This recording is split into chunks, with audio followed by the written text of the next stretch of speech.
जय माता दी। नमस्ते, प्रणाम दोस्तों। हमारे चैनल लोकगीत उषा तिवारी में आप सभी का स्वागत है और एक और सुंदर सा सोहर गीत लेके आई हूँ। आशा करती हूँ गीत आप लोग को पसंद आएगा।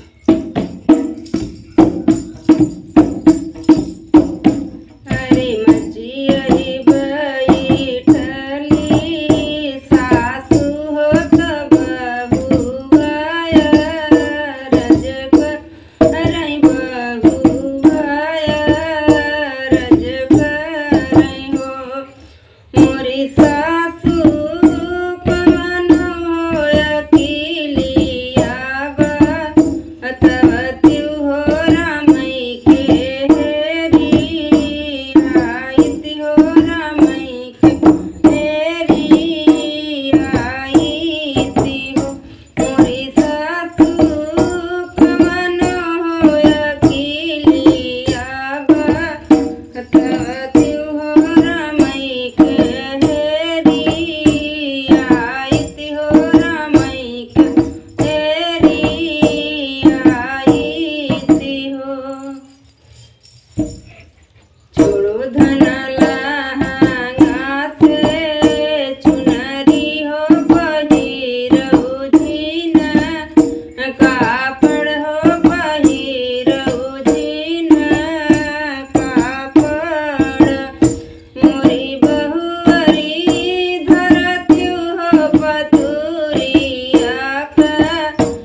तुन मोरी माया ढलिया होया उतल वरिया हो मोरी माया मारी नायब धाना के पारनवा होया के लई हम रहबई होया के लई हम रहबई हो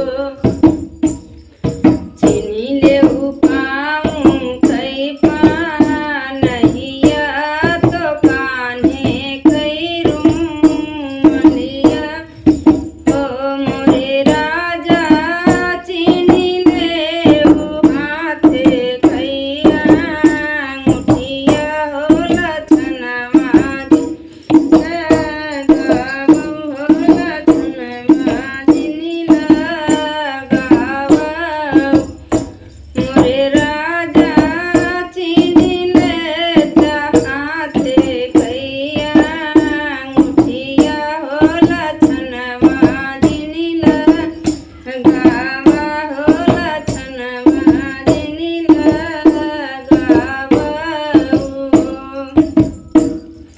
हमरई लावली माई बगिया हो हमारे दूधे सिंचली हो मोरी माया हमारई जनमल हो रिलवा हो तोरानिया दुलारी हो पलंग पाहू मामई हो पलंग पाहू उड़ामई हो।